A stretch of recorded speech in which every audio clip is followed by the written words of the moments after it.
All right, let's talk Galaxy Z Flip 8. As we have the announcement, Samsung is expected to reveal the device at Galaxy Unpacked on July 22nd. I've had the Galaxy Z Flip 7 for a year, and it's just a device, if you watch the channel, you know, it's just a device that I never fell in love with because it's a mindset to me.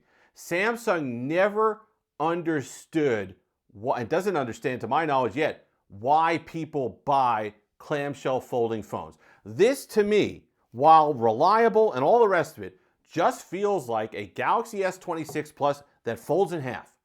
There's nothing specific about why this is a clamshell phone that I'd shell out extra money to buy one of these as opposed to just that. I get better capabilities over there, another lens. There's no reason to me why I would go with a Galaxy Z Flip 7 as opposed to an S26 Plus. And that's what Motorola has captured that Samsung really hasn't quite figured out. But there are things the company could do. The building blocks are there. The hardware is good. The software support is good. We just need Samsung to do a few things on the Z Flip 8 in order to bite into Motorola's lead. Here's what it is. Number one, you've heard me talk about this before, but it's a major thing. The cover screen experience has to change. I understand enthusiasts are going to jump up and down and say, how hard is it to install Good Lock and Multi-Star? It takes 5 minutes, and all the customization tools that I have on here are amazing. Yeah, they are. But you don't know what you don't know. And there are so many people, I met 2 people in particular, that had this device that took a chance because of the bigger cover display and the colors or whatever else. They didn't like Samsung, so they went ahead and bought this phone. And I said, well, what do you have on your, did you download Good Lock? Did you download Multi-Star? What are your customers? They didn't even know they could. Because there are people who just use their phone casually. And the thing that bugs me is that the people who are buying a Galaxy Z Flip 7 and Z Flip 8 are the casual users. The pro users, the enthusiasts, are on the S26 Ultra. They're on the Galaxy Z Fold 7. Samsung has to understand that and build that experience into the cover screen by default. Because there are plenty of people out there who, if they don't see the option by default, they think the phone doesn't have it. And there's no reason why in 2026 that as part of One UI 9, Good Lock and Multi-Star features can't be in there by default. That has to happen. No more excuses, no more enthusiasts telling me, how easy, how hard is it? People don't know. And I want people to be able to get the most out of their devices. Second thing is the charging and battery. Am I expecting a 5,000 milliamp hour silicon carbon battery like we have on the Motorola Razr Ultra? No, right?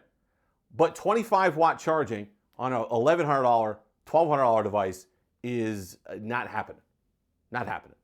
I'm almost convinced. I wrote an article on Android Authority the other day. I'm almost convinced that Samsung forces its engineers to have a picture of the Galaxy Note 7 as their desktop wallpaper.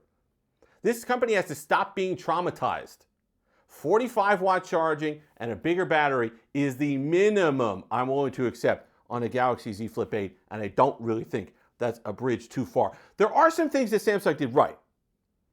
I don't mind the fact that there wasn't a Snapdragon 8 Elite in this device. You don't need it in a clamshell. The Exynos 2500 is just fine. Not overheating, snappy performance, there were no complaints. So keep that energy in the Galaxy Z Flip 8. Don't give in to the temptation to put a big high-level Snapdragon in there if it's going to raise the price significantly. Because you're already at 12 gigs of RAM, 16 I don't think is going to happen, it would raise the price. I don't want a chipset in here that's going to give me capabilities on a clamshell that I don't need. I don't need to be able to edit video. I don't need the high-end models on here. I don't need to be able to a AAA mobile game at high settings all day on a clamshell foldable. It's not what I use the phone for. I know that Samsung has this kind of one-size-fits-all mentality to all its devices, but that doesn't work for a clamshell. This experience has to be tailored to the form factor. It's something that Motorola does so well. So well. And that's why I complain so much about the cover screen. And you can cry all day long about, app compatibility. I will take the occasional app incompatibility on the Motorola Razr to people not even knowing the feature is available on the Galaxy Z Flip 7. That's a trade I'm willing to make 10 times out of 10. And you can't tell me otherwise. So that's something that I think Samsung really has to lean into. The software advantage is there. 7 years of support, 7 years of good support, well-optimized support, good updates. running laps around Motorola with that. The hardware is plenty solid, on par with Motorola.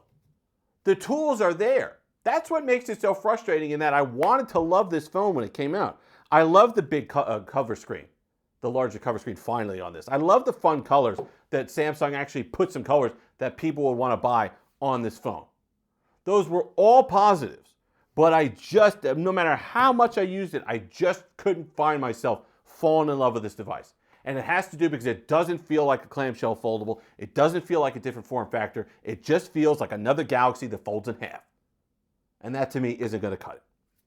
Pricing, you're going to get an increase, pretty sure. $1,200. I think that this, Samsung has to, it's an odd thing to say for Samsung. You don't get to say it often. Samsung has an opportunity to present itself as the value foldable. Motorola is way out of the box. $1,500 on the Ultra. You want to say the Plus is the better comparison for whatever chipset this comes out with? Fine, it's like $1,100. Plenty of sales, I know all that. But if Samsung could come in at that $1,200 number, while it's not cheap, it's not something that I'm going to give them a gold star for or say, hey, thanks, Samsung. It's still something that I think they have to focus on. And that's where the price needs to stay. So whatever sacrifices to performance that I don't need, you need to make to keep that at that price point, I think needs to happen. But my big wish list, I guess, of all the things, you're not going to get a third lens, right? The form factor really doesn't. Would I like a 50 megapixel ultra wide? Sure. I think that would be good to level off these sensors and not have a jump down between them. But it's important to know that Samsung really needs to focus on why people buy these devices. And I don't understand why it's been so hard. And I just think it's because Samsung has this kind of one-size-fits-all approach to its smartphones that you can't argue with success. They're obviously sell a lot of units. People love them. There's nothing wrong with the hardware, the software. There's nothing wrong with the parts itself. It's just the sum of the parts don't equal more than the cost. So when you look at a Razr and you look at all the things together, you feel like you're using a different phone. You feel like you're using a fun form factor. I don't get that feeling here, no matter how much I wanted to love it when I first got my hands on it. And I don't know how Samsung turns around and recreates a different feeling about a phone, but that's what needs to happen to me. And I want to know from, if you're a Galaxy Z Flip 7 user and you love it, tell me why you love it. And it may be software. It may be the fact that it runs One UI and it gets the updates, because that's an appeal for a lot of people. But I just don't know if that's enough to carry the day. And it's not a mistake that Motorola has a gigantic lead on foldable sales, because that's a company that I think is getting it right. And Samsung really has some work to do if it wants to sell us a bunch of Z Flip 8s. If you've made it this far, like, comment, subscribe, all that fun stuff. Until next time, have a Steve-licious day.